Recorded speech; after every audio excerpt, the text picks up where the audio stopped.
Ready to take your video marketing to a new level for 2022? If so, I have the perfect guest for you today.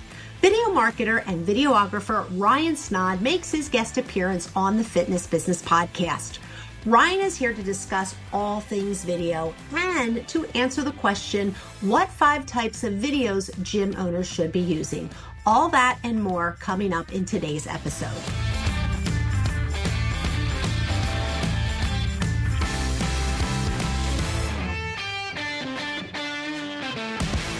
LinkedIn, Facebook, and Instagram. It's a great place to connect with our fanatics, our hosts, as well as our guests. We'd love to be friends with you, so follow along.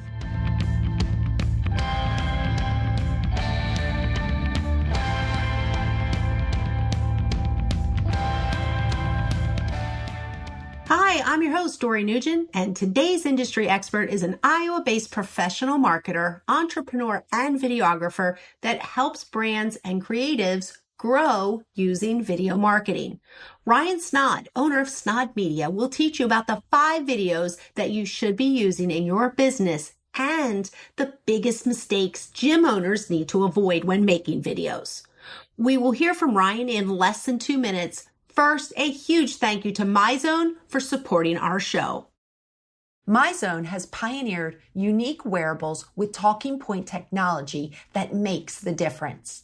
Reach more members of your community and keep them engaged for longer through motivation and gamification wherever they choose to work out.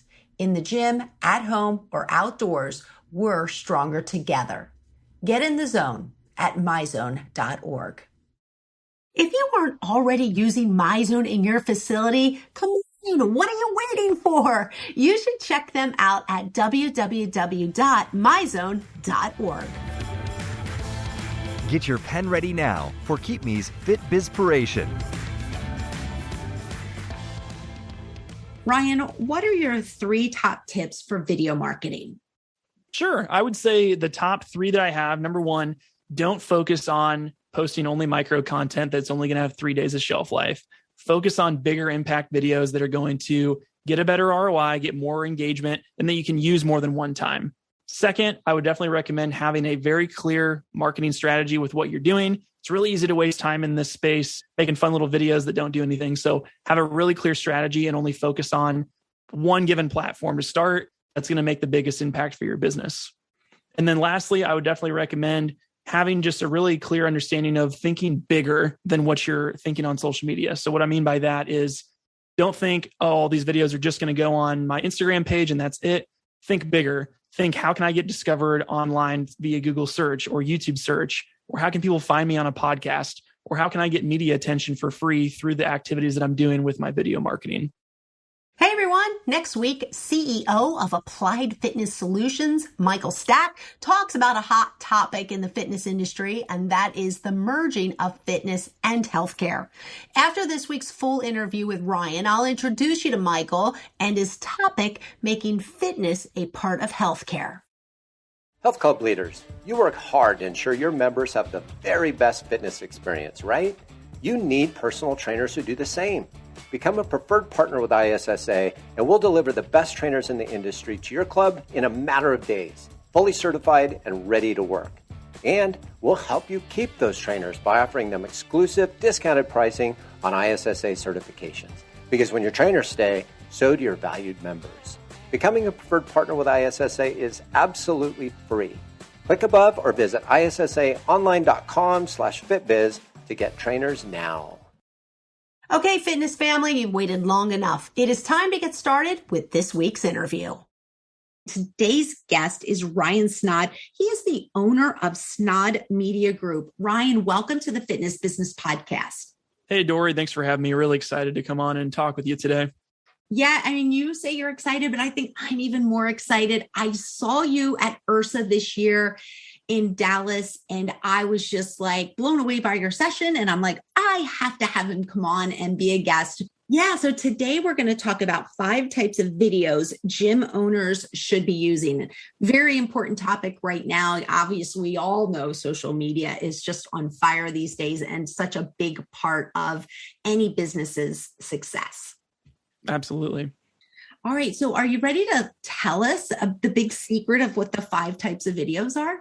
For sure. Absolutely. So I like to picture it. And for the folks at home that are listening, it's basically like a pyramid. So we remember the old food pyramid from back in grade school days. I'm sure it's changed since that before, but at the bottom, when I was in school, the bottom level was grains, right? Breads, carbs, that type of thing. I'm sure it's changed now, but what I like to picture is these 5 important ones. We start with the bottom, the most foundational ones, and we work our way up. So this is what I suggest for all my clients. Anybody that's thinking about doing videos, they should think about it in this structure. So the very bottom of the pyramid that I like to focus on is called anchor videos. So those are synonymous with an about us video, corporate video, a corporate promo.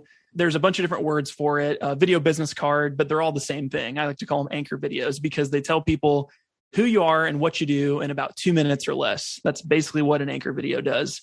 The reason that every business, any gym, any car shop, any online sales, anything, everyone should have one of these because they're really, really good for longevity. You can use the same video for 5+ years. You can recycle all the footage that you've shot in that for other purposes like sales videos, social media posts, those things. So that's really, really important too.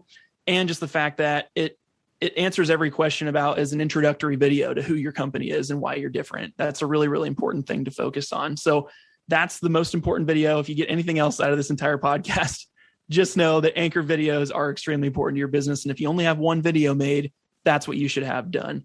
The next step up from the anchor videos are sales videos. So those are sales intent. Somebody's thinking about joining your gym. They just need the extra nudge to get over the hump. Those are really important, obviously, because they get the highest ROI. You spend money on something like that, or you shoot something on your phone or whatever it is, and they make a sale. So you're getting your result there. But the reason why they're not the most important is because they're not applicable to every situation. If you're doing a presentation at a Chamber of Commerce event, having a sales video really doesn't make a lot of sense. It doesn't apply to everything that it would make sense for. So that's the second level. The next step up on our level here, number 3, is the social proof videos. So these are super, super important in the gym space. I would almost argue these are as important as sales videos for a gym owner, because even before we got on this call, I was just editing testimonials for a gym, and these are going to become adverts. They're going to run on Facebook ads. They're going to use these on their lower funnel website pages for people that want to sign up for a free week trial or whatever it is. So the social proof videos are basically capturing customer experiences and using those as marketing material. So super, super important. I do these almost all the time for all my gym clients just because they make a really, really big impact, because you can tell me about the sauna and the pool and the Pilates classes, but if you bring someone in to talk about how those 3 things have changed their life or made their fitness better, that sells a lot better than talking about, how big the pool is in square footage, so that's the other step up there. So we've talked about those 3 levels. The next step up above this here on number 4 is going to be organic outreach content. So these are pretty much things that you're using to go fishing for attention rather than spear fishing with a sales video where you're attacking and hoping you can catch something and drag it home to the cave. This is more of a fishing approach where you're going to cast a net and try to attract people long-term. So think YouTube videos, podcasts, Google search on your blog, those types of things. Now, the beauty of doing long-form organic content is because you can build an audience over time and collect leads if you're doing, YouTube, podcasts, or your blog. I know I use YouTube a lot for my business, and just using that approach, I have 12,000 subscribers on my channel, and I get about 15 to 20 leads per day from my YouTube channel because I've structured all my videos in a way that attract people. They opt in through my opt-in channels that I have, and it gets a consistent flow of new leads coming in my business that I can then reach out to about promotional offers and things like that. So even if you're just a local gym, that can be a really, really big thing for people to capture information and stuff like that. The other beauty of that too is you can become the authority in your space. You can start to speak on thought leadership things around fitness, nutrition coaching, intermittent fasting, how to do certain positions for Pilates or yoga or whatever it is that your fitness facility does. So super, super important to build that up if you have the time and effort to put into that. And then at the very tippy top, the least important of all of our things, and the thing, ironically, that everybody on this call probably was thinking about when they think about video marketing is micro content. So putting out a video on Facebook or Instagram, wiping your hands and saying, oh man, I did it. I put a video out. And then 3 days later, no one cares, right? So I really, really encourage everybody that's listening, try to avoid doing that. the beauty of doing all the other levels that we talked about is that you can take micro pieces of every one of those videos, and those become your micro content you can share on Twitter, on Facebook, on Instagram, wherever your audience hangs out. So by doing those more important, more heavy hitting videos that make an impact, you just pull out 30-second clips, little B-roll or the footage with audio taken out with music. And then those are your micro pieces you can share. So those are the 5 most important videos that you should be focusing on as a gym owner. Which videos do you absolutely say, like, listen, you need a professional photographer, professional editor to do the videos? Sure. That's a great question. Obviously, I'm biased as a professional marketer. I think everything should be professional, but getting away with, let's say you're a small shop, you're 1 or 2 person or a small marketing team, I would say you could absolutely do micro pieces by yourself on your phone, TikToks, Instagram Reels, stories, especially organic stuff that even performs better just shooting it on your phone. So definitely micro pieces. The other piece I would say would probably be sales videos if you do them in the right way. So you could have hey, I'm Ryan. I'm a personal trainer at ABC, gym down the street. We're doing this promo, blah, blah, blah. Sign up at the link below and we'll see you later. And then you use that as like a push ad for something like that. So that could be more organic, more, easy to share. I would say everything else, you can get away with doing it lower cost or by yourself, but having an anchor video that's really well put together, that's definitely worth it in terms of the amount of times you'll use that video, with everything going on.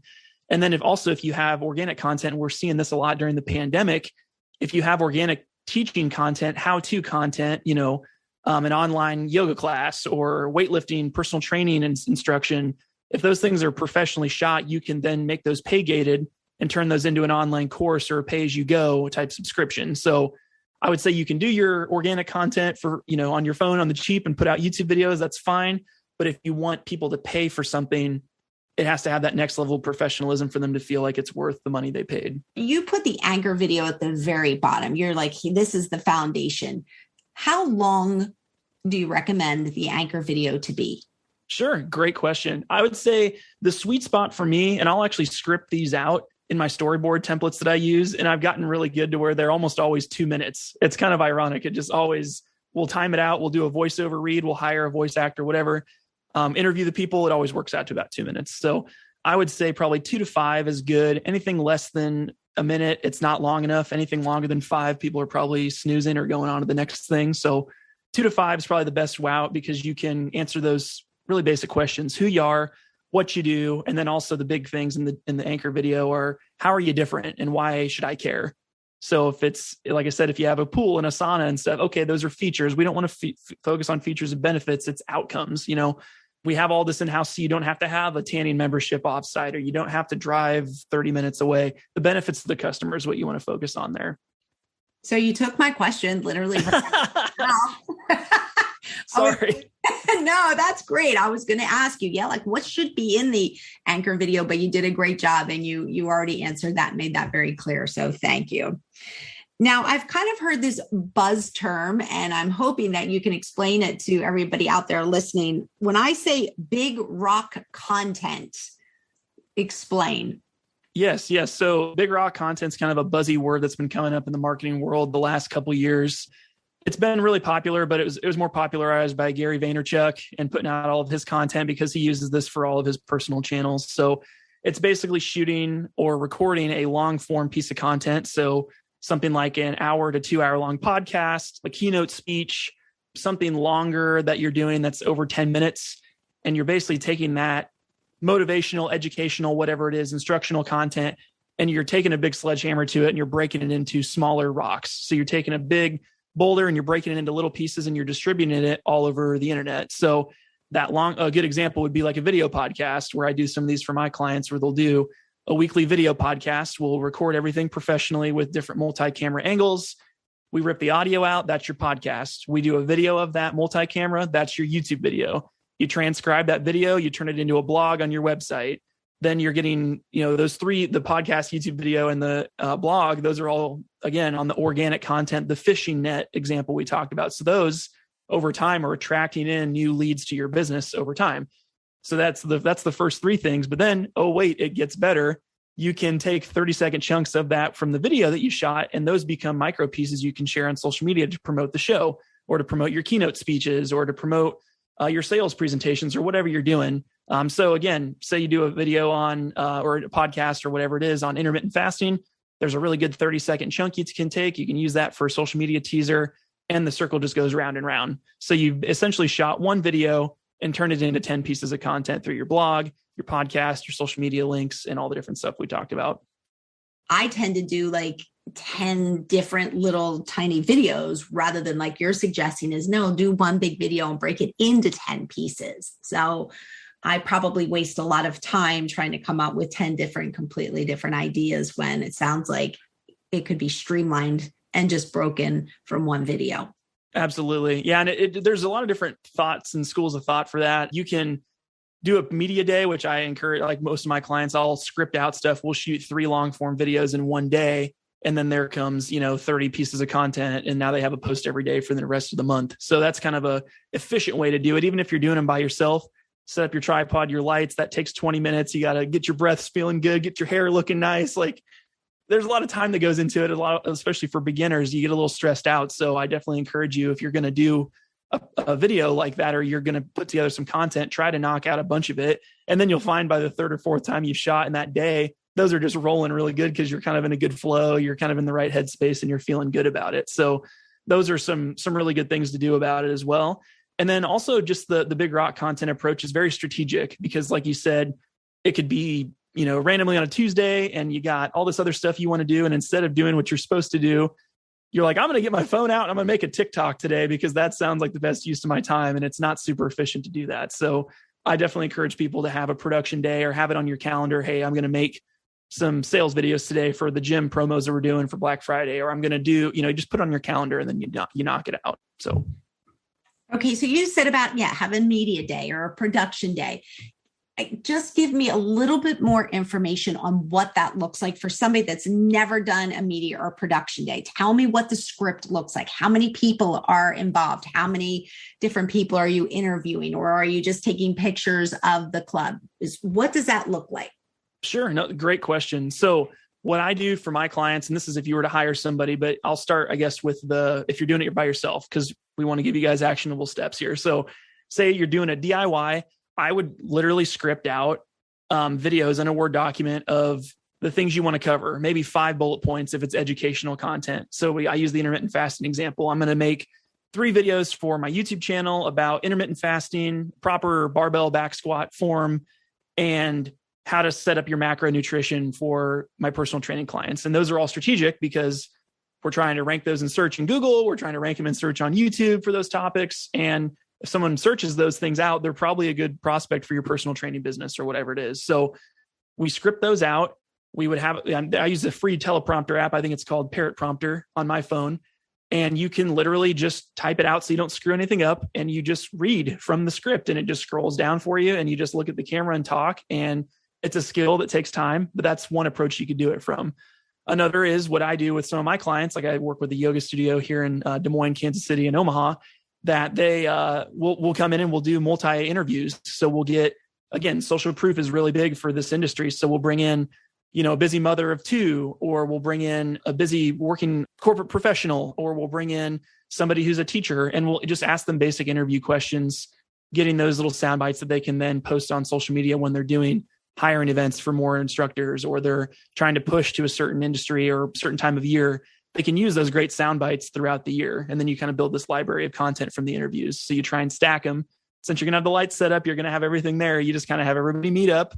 You do a 3 to 4 hour shoot. And then now you've got, again, 30 to 60 days worth of content if you chop it up properly. So really, really strategic way to do it. And I'm like the biggest fan of efficiency. I'm like, I don't want to come back here 6 times this week. If we can do it in one day, let's knock all of it out and just be done with it. And then you can move on with your day. So can you just tell everybody out there the teleprompter app that you referenced? Sure. Yeah. It's called Teleprompter.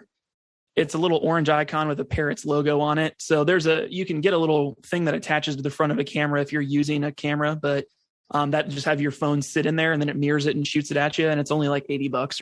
When I was out at Urson, I was in your session, hung around a little bit after you were done. I saw you had so many people coming up to you, asking you questions. And one of the questions that I felt like I kind of heard that was a little redundant was, which platform should gym owners, marketing directors, boutique owners focus on? Do you have a direct answer for that? That's a great question. I did. I heard that from the online streamers as well as the people in the room. So very popular question. And my answer to it is you need to be where your customers are. And that's the point blank short answer of it. If you're a gym focused on high income earning upper middle class women, where do those women spend time online compared to other people?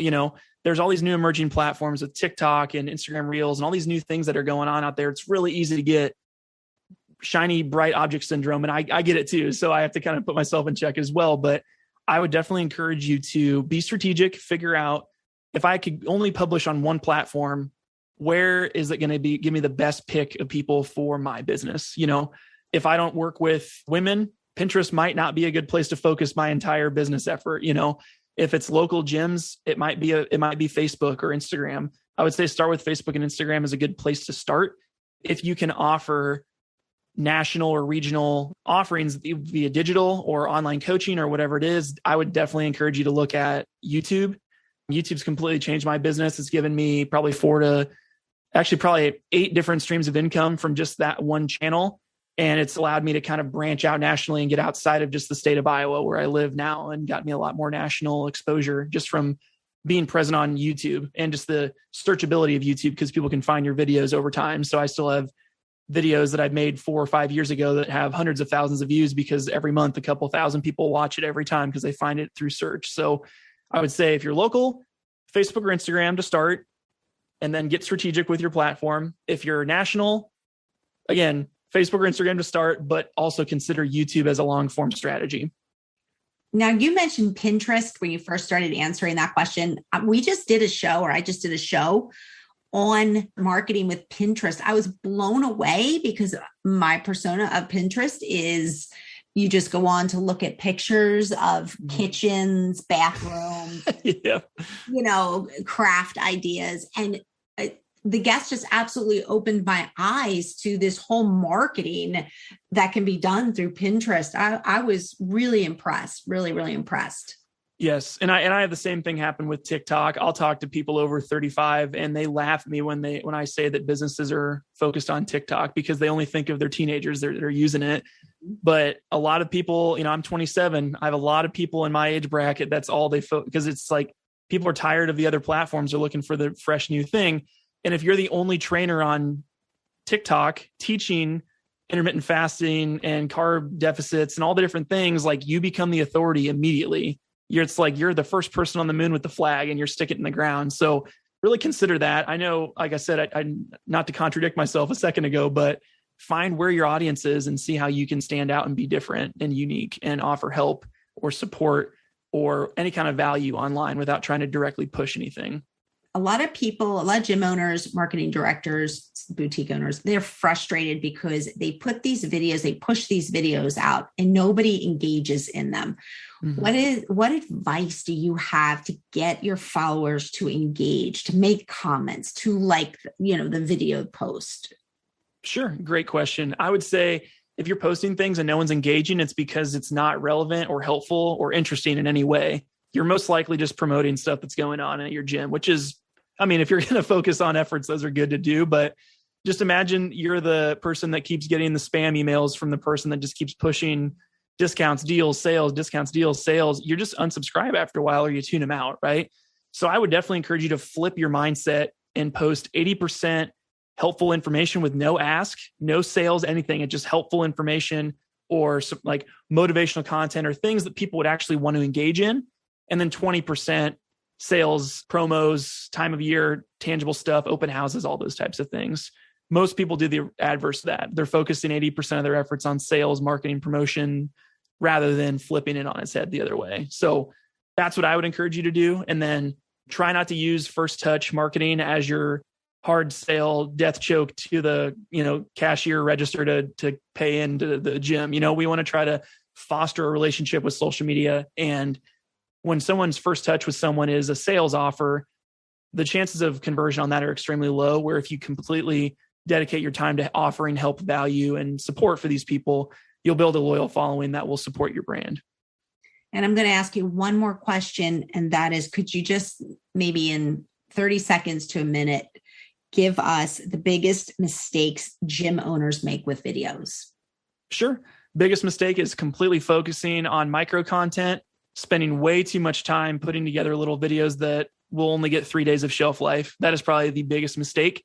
And closely followed by not having a clear strategy. They're kind of just running around trying to stick on, trying to do some TikTok, trying to do some Twitter, trying to do some Instagram. Focus on one platform, get a clear strategy. And even if you're shooting them on your phone, start small, own that strategy, and work up to doing other things and getting bigger and more broad over time.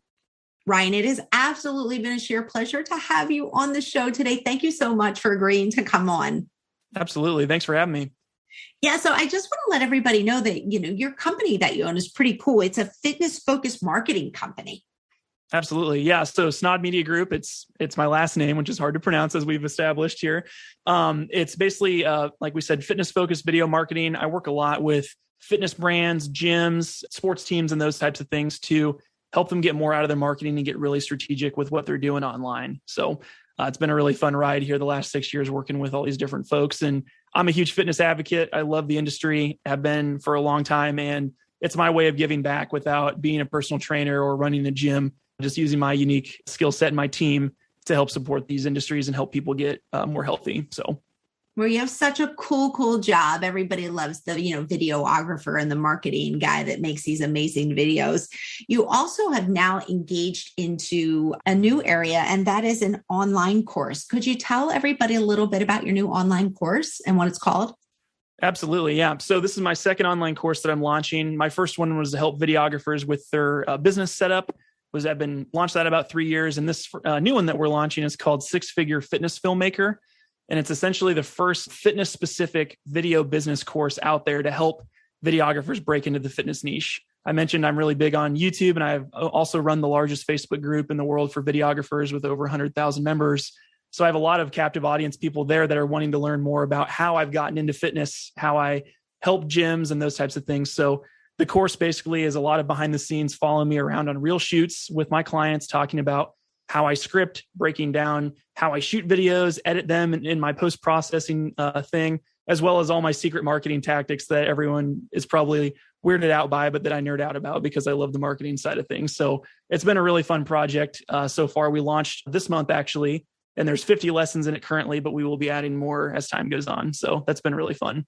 And how long does it take for somebody to complete the course? Sure. If you watch it 2 times speed, you might go a little faster, but typically we break it down into a 9-week program so people can watch in bite-sized chunks. And then we have a checklist and action item thing that people can follow along with so they actually do the things they're doing. So I also share about my sales tactics, real recordings of sales calls I've done with clients, real behind the scenes recordings of actual projects that I'm doing so people can use the things they're learning and apply it.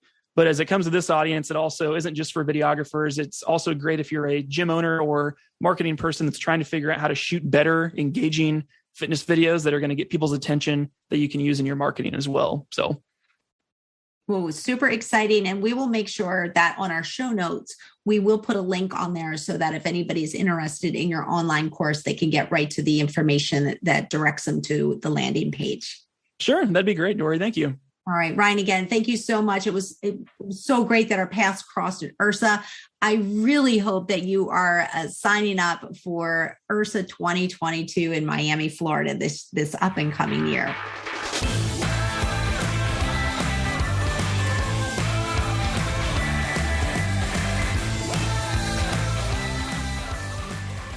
How many of you out there are readdressing your video marketing plan for the new year after that episode? Ryan certainly delivered some great advice.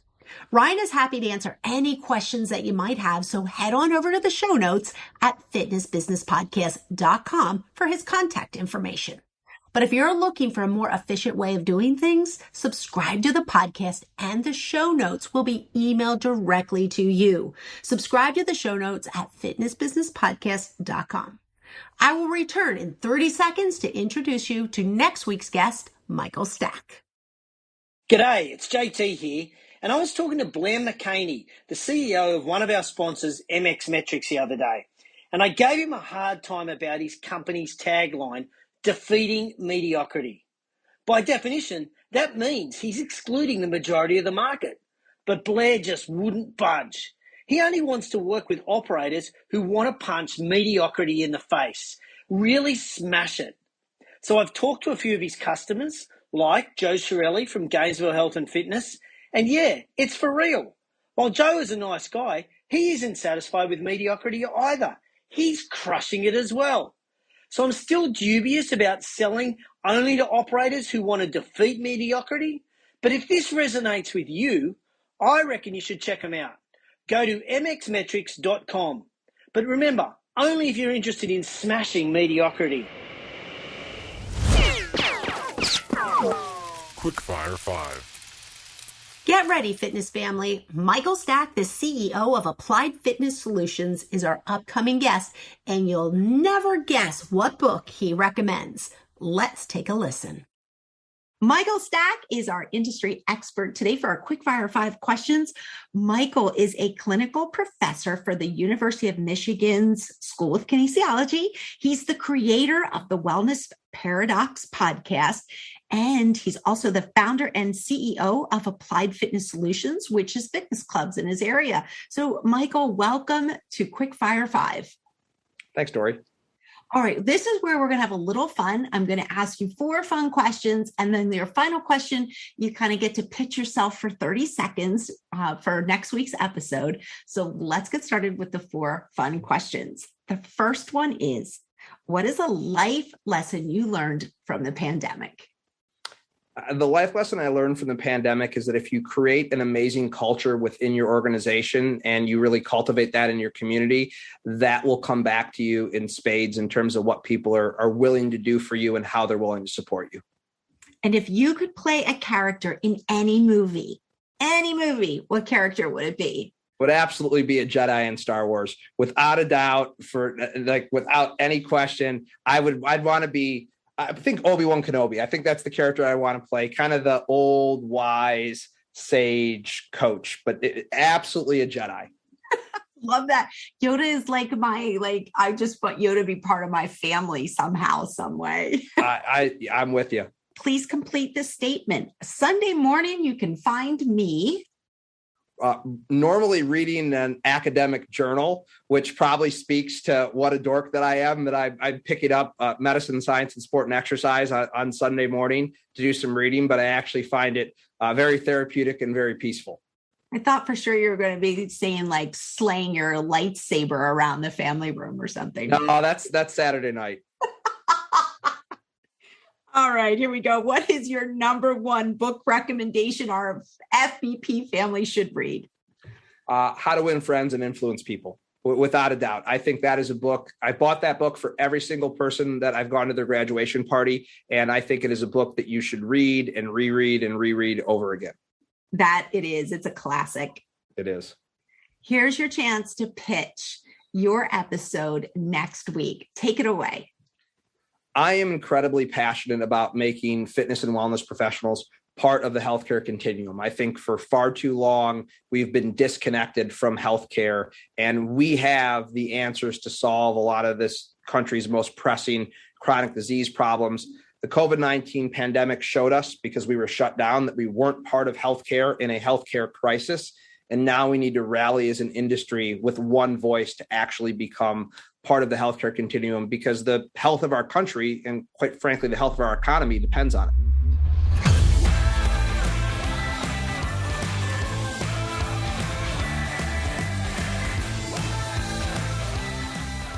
Next week's episode is set up to be quite the forward-thinking episode, as Michael discusses what he sees as the necessary steps that the fitness industry needs to make in order for fitness to become a part of healthcare.